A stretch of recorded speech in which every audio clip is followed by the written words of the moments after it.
Magandang umaga po sa ating lahat. Tayo po ngayon ay nasa ika-25 linggo sa karaniwang panahon.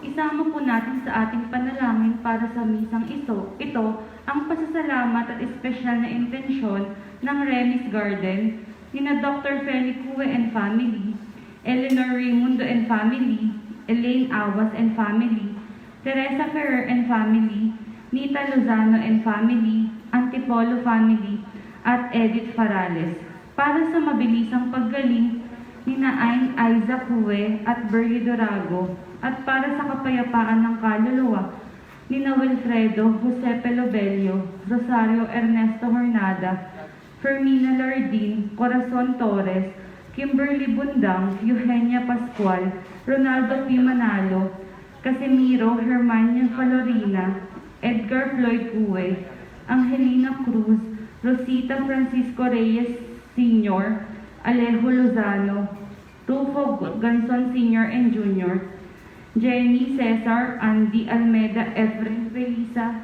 Celsa, Father Ramoncito Vicente, Father Simplicio Esteban, Father Felix Labios, Father Apolinario Lozada, Romeo Sr., Silvina and Fortunato de Perio, Daniel Agustin, Dolores and Gorgonia David, Robert Campos, Masaru Fukushima, Teresita Eliza Limera, Jose Macalino, Adelaida Pangan, John Constantine Cordon, Estrella Raul, Eric, Sonia Glory Ann, Paulino, Antonina, Valentina Gerardo at James.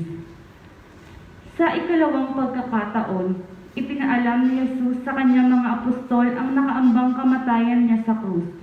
Sa kasamaang palad, hindi siya pinakinggan ng mga apostol sapagkat nagtatalo sila kung sino sa kanilang hanay ang pinakadakila sa lahat. Samantalang nagsasalita si Jesus tungkol sa pag-aalay ng sariling buhay para sa sanlibutan, nakatuon naman ang mga apostol sa paghahangad ng kapangyarihan. Para kay Jesus, ang batayan ng tunay na kapangyarihan ay ang tapat na paglilingkod sa kapwa, lalong-lalo na sa mga maliliit at maralita. Bilang panimula ng ating pagdiriwang, magsitayo po tayong lahat.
Amen.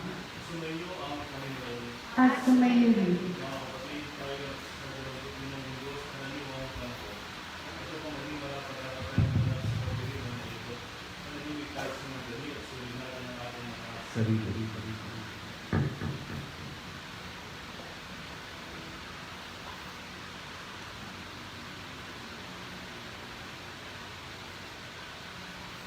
Panginoon, kami nagkasalat sa iyo. Panginoon, kaawaan mo. Kaya naman, Panginoon, ipakita mo na ang pag-ibig mong wagas. Kami ay linapin at sa kahirapan ng iyong iligtas. Kaawaan tayo ng mga pangyarihang Diyos, patawarin tayo sa ating mga kasalanan, at patnubayan tayo sa buhay na walang hanggan. Amen.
Manalangin tayo.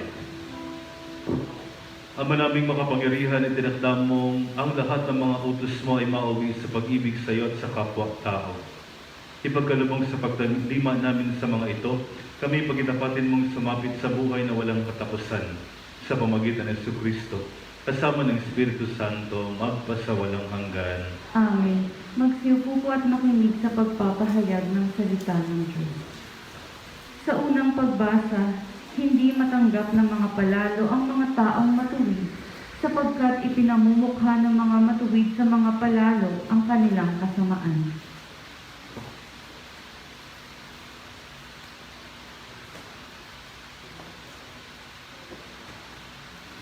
Pagbasa ka mula sa aklat ng karunungan. Sinabi ng mga matasamang tao, tambangan natin ang mga taong matuwid, pagkat hadlang sila sa ating mga balak.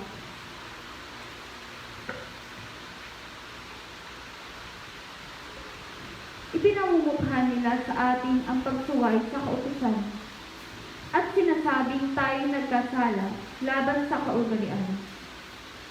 Tingnan natin kung ang salita nila'y magkakatotoo. Kung ano ang mangyayari sa kanila pagkamatay nila. Kung ang mga matuwid ay anak nga ng Diyos, sila ay tutulungan niya at ililigtas sa mga kaaway. Subukin natin silang tustain at pahirapan upang malaman natin kung hanggang saan ang kanilang kagandahang asal at kung hanggang kailan sila makatatag. Subukin natin ibigit sila sa kamatayan. Yamang ang sabi nila ay iingatan sila ng Diyos. Ang salita ng Diyos. Salamat sa Diyos. Salmong tugunan. Ang Diyos ang siyang tumutulong at sa akin nagtatanggol. Ang Diyos ang siyang tumutulong at sa aking nagtatanggol. Makapangyarihang Diyos, ako ay iligtas. Ipagsanggalang mo niyong iyong lakas. Dinggin mo, O Diyos, itong iyong anak. Sa aking dalangin, ngayon binibigkas. Ang Diyos ang siyang tumutulong at sa aking nagtatanggol. Ang nagmamataas ay laban sa akin. Hangad ng malupit, ang apoy patayin. Sila'y mga taong ang Diyos ay di pansin. Ang Diyos ang siyang tumutulong at sa aking nagtatanggol. Patid kong ang Diyos ang aking katulong. Tagapagsanggalang ko ang Panginoon. Buong galak naman akong maghahandog ng pasasalamat sa Panginoong Diyos, dahilan sa kanyang mabuting kalooban. Ang Diyos ang siyang tumutulong at sa aking nagtatanggol.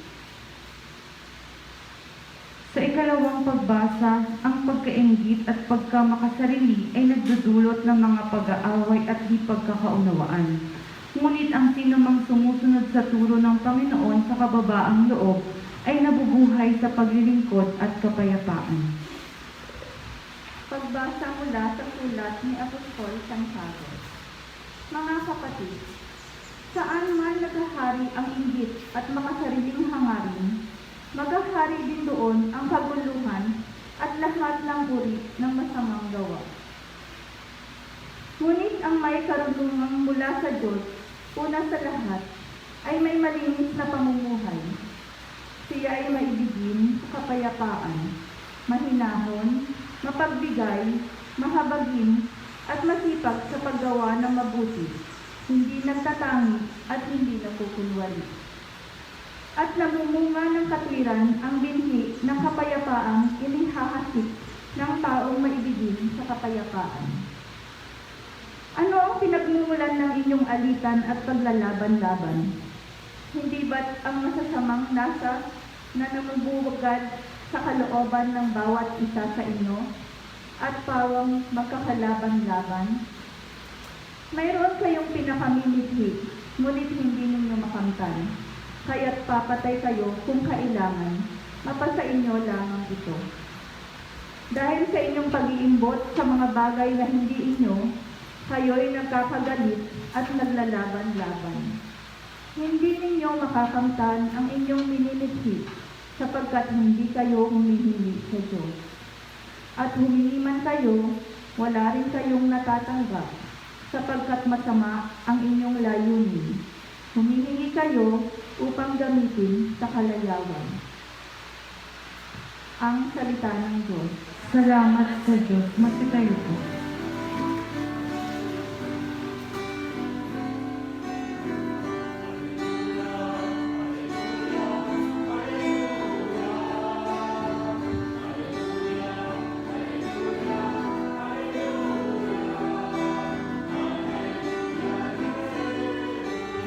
Tayo'y tinawag ng Diyos upang maglingling na lubos sa aral ni Kristo Jesus.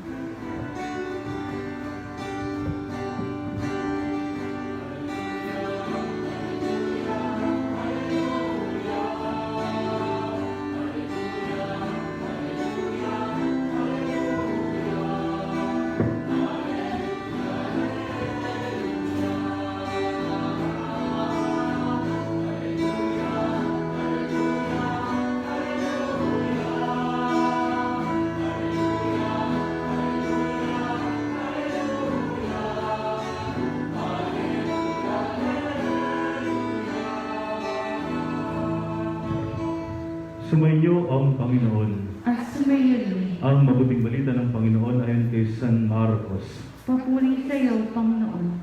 Noong panahon iyon, si Jesus at ang kanyang mga alagad ay nagdaan sa Galilea. Ayaw ni Jesus na malaman ito ng mga tao sapagkat tinuturuan niya ang kanyang mga alagad. Sinabi niya, ang anak ng tao ay pagkakanulo at papatayin, ngunit muling mabubuhay sa ikatlong araw. Hindi nila naunawaan ang sinabi niya, ngunit natatakot naman sila magtanong sa kanya. At dumating sila sa Capernaum. Nang sila'y nasa bahay na tinanong ni Jesus ang kanyang mga alagad, ano bang pinagtatalunan ninyo sa daan? Hindi sila kumibo. Sapagkat ang pinagtatalunan nila ay kung sino sa kanila ang pinakadakila. Naupo si Jesus at tinawag ang 12 at sinabi, ang sino mang nagnanais maging una ay dapat maging huli sa lahat at maging lingkod ng lahat. Tinawag niya ang isang maliit na bata at pinatayo sa harapan nila. Pagkatapos kinalong niya ito at sinabi, ang sino mang tumanggap sa isang maliit na batang tulad nito, alang-alang sa akin ay tumanggap sa akin. At sino mang tumanggap sa akin, hindi ako ang kanyang tinanggap, kundi ang nagsugo sa akin. Ang mabuting balita ng Panginoon. Pinupuri ka namin, Panginoong Jesucristo. Magandang umaga po sa inyong lahat. Hindi ko na maalala kung umaga na ba ngayon o hapon na o gabi. Ngayong 25 linggo sa karaniwang panahon, medyo klaro ang mensahe sa atin ng ating Panginoon. Yun ay tungkol sa pagpapakumbaba. Alam ninyo, madalas ito ang talagang struggle natin. Minsan kasi mayabang talaga tayo. Minsan yung ego natin ay yung pride natin, alam niyo yun. Yung bang pag minsan kailangan mo ng tulong, nalulunod ka na, ayaw mo pang humingi ng help, ayaw mo ng ganun. Ayaw mong patulong, mayabang di ba? Klaro-klaro naman na maraming tumulong sa'yo. Hindi ka man lang mag-thank you, mayabang kasi mayabang. Mahirap yun, ha? Dalawa na lang kayo magkasama sa bahay, hindi pa kayo nag-uusap, di ba? O bakit? Bakit nga? Sige nga. Kasi wala na lang sunog yung pan, iluto at hindi masarap. Ang init-init ng araw, pagkatapos wala man lang kahit sabaw. Ganun ba? Daming reklamo. Again, wala roon kasi yung pagpapakumbaba. Alam nyo, ang mga prinsipyo sa humility ay una, natural yan dapat sa atin. Bakit? Sa English, ang humility, siyempre English na pala yan.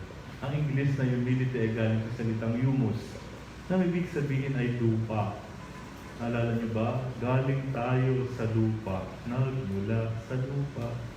Nung nilikha tayo ng Diyos, galing tayo sa lupa, hindi ba? Kaya ibig sabihin, kalikasan natin, natural sa atin ang humble, maging humble. Kaya pag minsan, pag lumalaki ang ulo natin, mukha na tayong alien yan. O hindi na kayo yun. Huwag mangyayari yun sa inyo. Sana lagi tayong nakatapak sa lupa.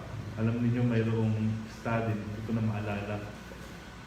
Mas mataas yung bahay mo, kala mo okay sa taas, di ba yung condominium, yung ganun-ganon, taas, mga nasa 500 floor ka, taas nun. Ay, nasa 4th floor ka lang, o 10th floor, o 20th floor. Madali daw magkasakit sa ganun. Bakit? Hindi kasi nakakaapak sa lupa. Mas matagal ang buhay ng mga taong nasa lupa. Bakit? Kasi yun ang ating kalikasan. Magkasama tayo sa lupa. Huwag niyong ilalagay sa... Hindi ko naman sinasabi isang araw, itatakot talaga tayo sa lupa. Totoo naman yun. Pero kahit na nabubuhay pa lang tayo, maraming energy. Can you imagine, pag minsan, pag halimbawa stress tayo, ang ginagawa ko talaga, nagpapaalang ako sa may buhangin sa dagat. O kaya kahit sa ang dami kang energy na nakukuha, lumalakas ka ng totoo, walang bayad yun. Libreng-libre. Mag-recharge. Diba? Bakit? Kasi we are one with the earth. Yun ang kalikasan natin. Kapag lumalayo tayo daan, hindi tayo nagiging malakas kasi lumalayo tayo. O kaya yung mga nagtatayo ng matataas na bahay, minsan bumaba kayo. Hindi ko naman sinasabi, kasi Father, may mga baha-baha. Totoo naman yun. Pero of course, hindi ko naman sinasabing iwasan natin yun. Ang sinasabi ko lang ay, kahit sa attitude natin, maging mapagpakumbaba tayo. Yan tayo nilikha ng Diyos. Yan tayo inililigtas ng Diyos. Can you imagine, yung Diyos naging tao. Napaka-grabe ang humility nun. Nagpakababa siya ng mabuti upang tayo ay hanguin ng Diyos. At siya mismo ang magtaas at magligtas sa atin. We cannot do that sa ating sarili. Oo, mayakyat natin ang ating sarili, pero hanggang dyan lamang yan. Hindi natin maililigtas ang ating sarili mismo. Kailangan natin ang ating Panginoon. And His humility, yun ang nag-save sa atin. Yun ang mapagmahal na pagliligtas ng Diyos. So kaya sana, manatili tayo mapagpakumbaba. Pag nagsisimba ka, klaro ang pagpapakumbaba doon. Why? You thank God. Out of humility, alam mo na hindi mo kinaya yan nang wala ang Diyos. Out of humility, alam natin na lahat tayo makasalanan. Lumalapit tayo sa Diyos at naninigluhod at nagsosorry. Alam mo yun? Alam natin yun, di ba? Araw-araw, nakakagawa tayo ng hindi maganda. Taliwas sa kalooban ng Diyos. Sa isip, sa salita, o sa gawa. Ang taong mapagpakumbaba, hihingi ng grasya. Kalapit tayo at sasabihin natin, hindi namin kaya, tulungan mo kami. Yun ang mapagpakumbaba. Tayo yun, Hindi naman natin ipinagmamalaki kasi mayabang naman na uli yun. Pero sana tumimong sa ating puso at sa ating isipan yung ganong attitude. Humble. Sa harapan ng Diyos at sa harapan ng ating kapwa. Mas klaro yan pag sa relasyon, sa mag-asawa. Ang hirap niyan. Hindi ko sinasabing madali, no? Medyo struggle natin. Pero kaya natin yan kasi kalikasan nga natin yan. Do that. Do that. Ang tao mo pagpakumbaba, nagdarasal at nagsisimba. Ang tao mo pagpakumbaba, umuunawa at humihingi ng patawad sa kapwa. Huwag tayong ma-pride. Walang magagawa yan. Magkakasakit kayo niyan. At pag may sakit na kayo, dumaan lang si COVID, patay. Di ba? Mabilis lang. Kasi panay ka sama ng loob. Panay ka pride. Nagpuproduce yan ng cancer sa loob. At pag lumaki-laki yan, good luck sa'yo. Yung mapagpakumbaba, di ba? Mas magaan ang buhay. Hindi ka na maingungudgod, nasa baba ka na. Wala na silang magagawa sa iyo. At sana, yun din ang hanapin nating leader ng ating bansa sa election. At tayong mangunguha ng yung hanggang ngawak lang, yabang-yabang, tapos wala naman. Hindi ba? Bibigyan ko kayo ng 3 buwan. 6 na buwan. Wala naman. Lalong tumaas ang mga bilihin. Hindi ba? Oo. Akala ninyo walang nangyayari, pero actually, nauubos lahat ng mayroon tayo. Pati nga lupa sa Sambales, nauubos na.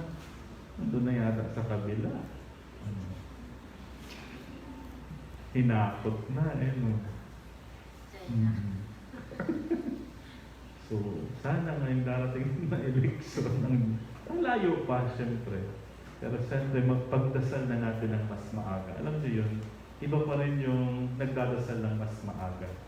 Walang tinuturo ang simbahan kung sino ang iboboto ninyo. Wala, kapag may nagsalitang paring ganoon, dahil sa siya ay citizen ng bansang ito, pero hindi siya nagsasalita bilang bahagi ng simbahan. Ang palagi sinasabi lang ng simbahan, pagdasalan natin. At ipagdasal din natin sila. Sana sa bandang dulo, kahit na masama ugali nila, sana magbago. Sana magbago. Nagmamakaawa na tayo. Kawawa kasi ang bansa. Kawawa kasi ang Pilipinas. Di ba? Kawawa tayo. Buti kayo, no? Nakaka-afford kayo pumunta pa sa mga ganto-ganto. Marami tayong kababayan na walang makain, na walang mainom ng maayos, walang trabaho. Yung iniisip makakain kahit isang beses sa 2 o 3 araw, nakakaawa. Hindi natin yung nararanasan. Pero sana magawa ng paraan iyon ng ating gobyerno at sana ipagdasal natin iyon. Uli, maghanap tayo ng mapagpakumbaba kasi kailangan natin iyon sa ating lipunan at kailangan din natin yun sa ating sarili. Sa ating sarili. Amen. Sumasampalataya ako sa Diyos sa mga makapangyarihan sa lahat na may gawa ng langit at lupa. Sumasampalataya ako kay Jesucristo, iisang anak ng Diyos, Panginoon nating lahat, nagkatawang tao siya ng Espiritu Santo, pinanganak ni Santa Maria Virgen, pinagpakasakit ni Poncio Pilato, ipinako sa krus sa matay inibig, nanalo sa kalooban ng may humako, nang may 3 araw na buhay na muli, umakyat sa langit, naluklok sa kanan ng Diyos ang mga makapangyarihan sa lahat. Doon nagmumula ang parito at hukom sa nabubuhay ang mamatay na tao. Sumasampalataya naman ako sa Diyos Espiritu Santo, sa banal na simbahang Katolika, sa kasamahan ng mga banal, sa makatawaran ng mga kasalanan, sa pagkabuhay na maguli ng mamatay na tao, at sa buhay na walang hanggan. Amen. Manalangin tayo sa amang dakila upang ating matamo ang kababaang loob na siyang ipinakita sa atin ng kanyang anak noong lubos-lubusan niyang tinanggap ang krus ng ating kaligtasan. Ating idalangin, Panginoon, digin mo ang iyong bayan. Panginoon, digin mo ang iyong bayan. Gabayan nawa ng Santo Papa, mga obispo, mga pari, mga relihiyoso at relihiyosa, ang simbahan tungo sa kaganapan ng kaharian ng Diyos dito sa mundo sa pamamagitan ng tapat at banal na pamumuhay. Manalangin tayo. Panginoon, digin mo ang iyong bayan. Maging instrumento nawa ng paghihilom ang mga pinuno ng aming bansa. Sikapin nawa nilang masugpo ang mga huwad na balitang nagdudulot ng pagkakawatak-watak sa aming bansa. Manalangin tayo. Panginoon, digin mo ang iyong bayan. Pagkalooban nawa ng Diyos ng lakas at mabuting kalusugan ang mga frontliners na patuloy na lumalaban sa COVID-19 upang maagapan ang pagkalat nito at mawapasan na ng tuluyan ang pandemya. Manalangin tayo. Panginoon, digin mo ang iyong bayan. Pagilingin mo nawa, Ama, ang mga kapatid naming may karamdaman, pisikal man o emosyonal, makahanap nawa sila ng pag-asa sa aming pagdalangin at pagkalinga sa kanila. Manalangin tayo. Panginoon, digin mo ang iyong bayan. Mapatawad nawa ng Diyos ang mga kasalanan ng mga kapatid naming pumanaw upang masilayan nila ang paraisong ipinangako ni Jesus kung saan mararanasan ang walang hanggang kapayapaan, lalong-lalo na ang mga kaluluwa ni na Domingo Patropes, Teresita Patropes, Dante at Lourdes Patropes, Ellen P.G. Hiron, Glenda Villanueva, Ethel Añano, Catalino Coloso, Marilyn Coloso, Elpidio Coloso, Alfonso Hiron, Ronnie Borlagdatan, Rebecca Ortiz, Sharon Reyes at Lani Patropes. Manalangin tayo. Panginoon, digin mo ang iyong bayan. Sa ilang sandali ng katahimikan, itaas natin sa Diyos ang ating personal na kahilingan, gayon din ang mga taong lubos na nangangailangan ng ating panalangin. Manalangin tayo. Panginoon, digin mo ang aming panalangin. Panginoon, ipagkaloob mo ang kahilingan ng iyong bayan. Puspusin mo kami ng pag-ibig upang makapamuhay kami sa paraang kalugod-lugod sa iyo. Hinihiling namin ito sa pamagitan ni Kristong aming Panginoon. Amen.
Manalangin kayo mga kapatid upang paghahain natin ay kalugdan ng Diyos samang makapangyarihan.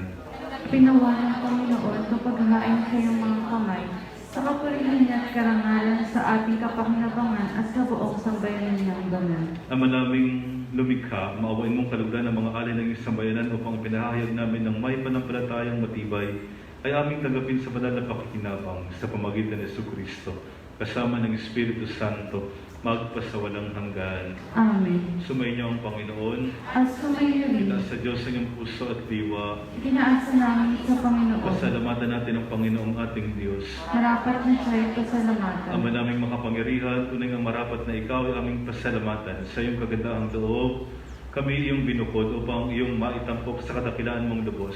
Kahit na ikaw ay aming tinalikdan dahil sa aming pagkamasalawakan. Gumawa ka pa rin ng magandang paraang may manguna sa amin para ikaw ay balikan.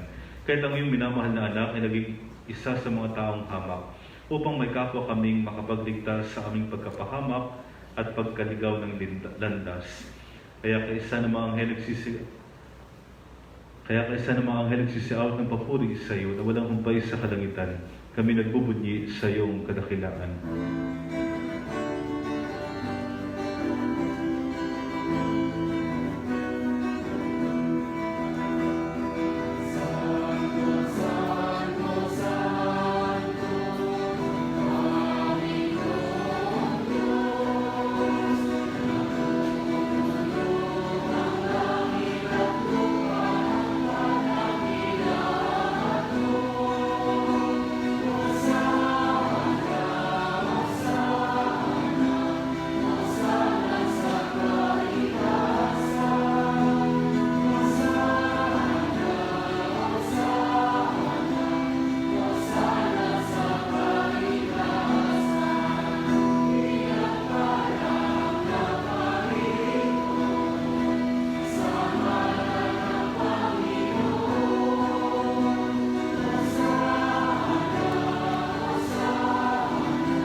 Ama naming banal, ikaw ang bukal ng tanang kabanalan, kahit sa pamagitan ng Espiritu may banal ang mga kaloob na ito, upang para sa amin maging katawan at dugo ng aming Panginoong Jesucristo. Bago niya pinagtiis ang pusang loob na maging handog, hinawakan niya ang tinapay, pinasalamatan kanya, pinaghati-hati niya yon, inabot sa kanyang malagad at sinabi, tanggapin niyong lahat ito at kanin, ito ang aking katawan na ihahandog para sa inyo.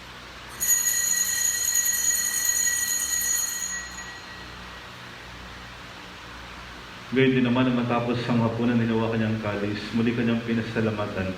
Inabot niya ang kalis sa kanyang malagad at sinabi, tanggapin niyong lahat ito at inumin. Ito ang kalis ng aking dugo ng bago at walang hanggang tipan. Ang aking dugo na bubuhos para sa inyo at para sa lahat, sa ikapagpapatawad ng mga kasalanan. Gawin niyo ito sa pag-alaala sa akin.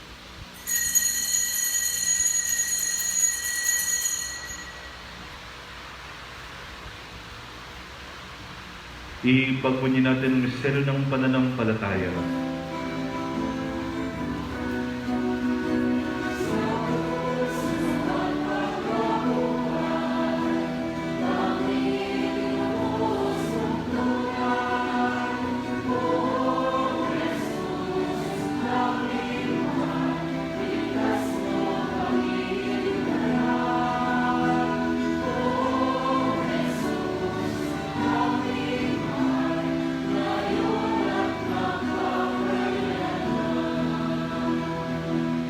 Ang mga ginagawa namin ngayon ng pag-alaala sa pagkamatay at muling pagkabuhay ng anak, pretendalay namin sa iyo, ang tinapon na nagbibigay buhay tangkalis sa nagkakalob ng kaligtasan.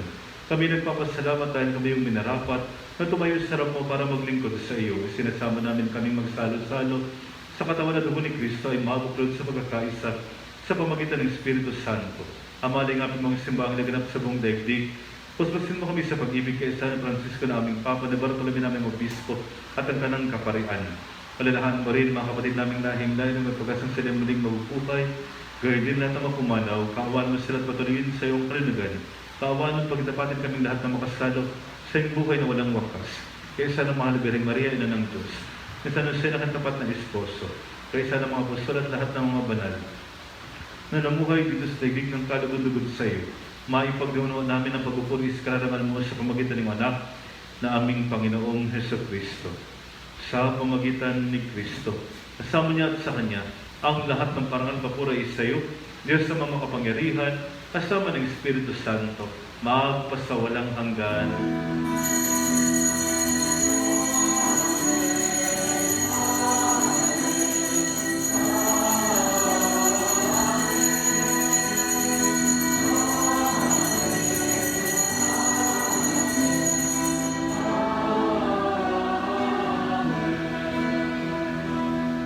Bilang magkakapatid sa Diyos na nating nasa langit, tumawag tayo sa Kanya.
Hinihiling namin kami, Diyos, sa lahat ng masama, pagkaluban ng kapayapaan, araw-araw, iligtas sa kasalanan, at iliw sa lahat ng kapahamakan, samantalang aming pinananabikan ang dakilang araw ng pagpapahayag ng tagapagligtas naming si Jesucristo.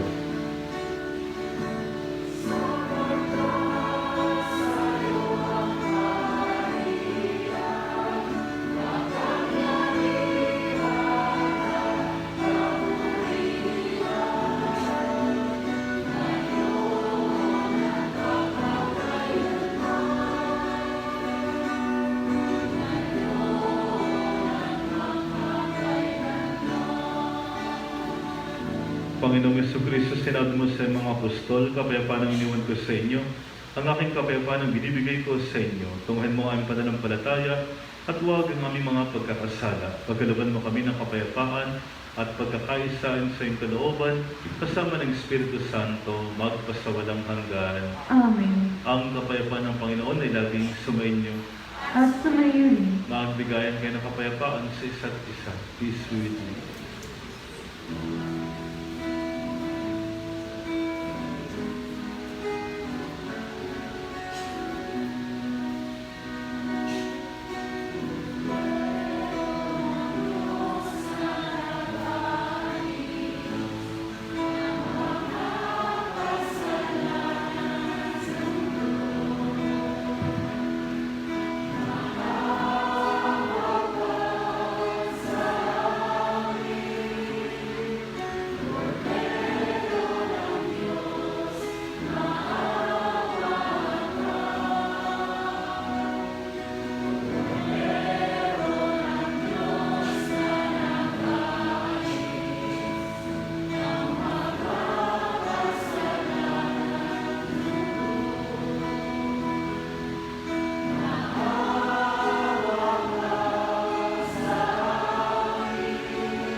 Narito si Jesus, ang kordero ng Diyos na nag-aalis ng mga kasalanan ng sanlibutan. Mapalad tayong inaanyahan sa kanyang banal na piking. Panginoon, hindi ako karapat-dapat na magpatuloy sa iyo, ngunit sa isang salita mo lamang ay gagaling na ako.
Manalangin tayo.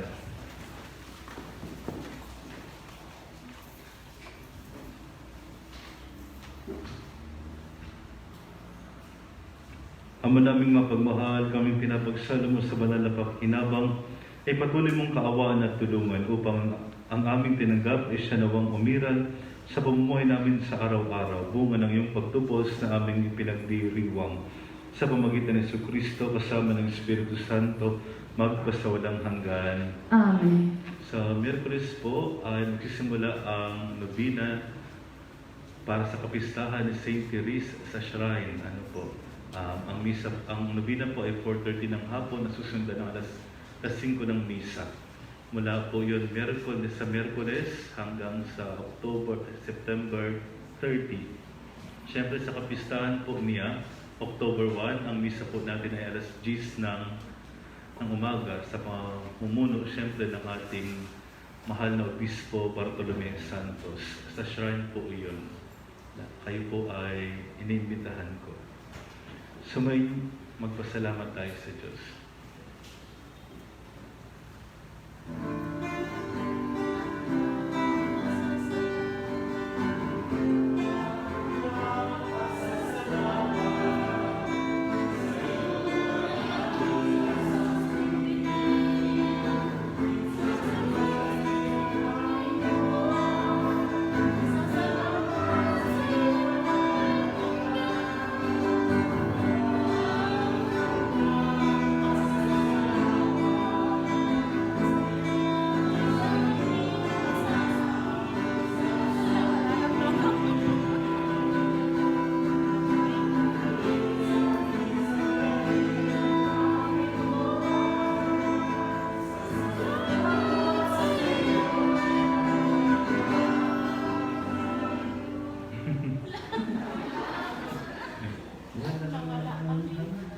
Parang 240 yata or 440. Anyway, alam naman ng Diyos kung anong laman ng puso natin. Nice practice. Next week again. Isang araw magagaling na tayong lahat. Sumayin niyo ang Panginoon At sumayin. at pagpalain kayo ng mga pangyarihan Diyos ng Ama at ng Anak at ng Espiritu Santo. Amen. Tapos na ang ating banal na misa, gumaya kayong taglay, kapayapaan at pag-ibig ni Kristo. Salamat sa Diyos.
Light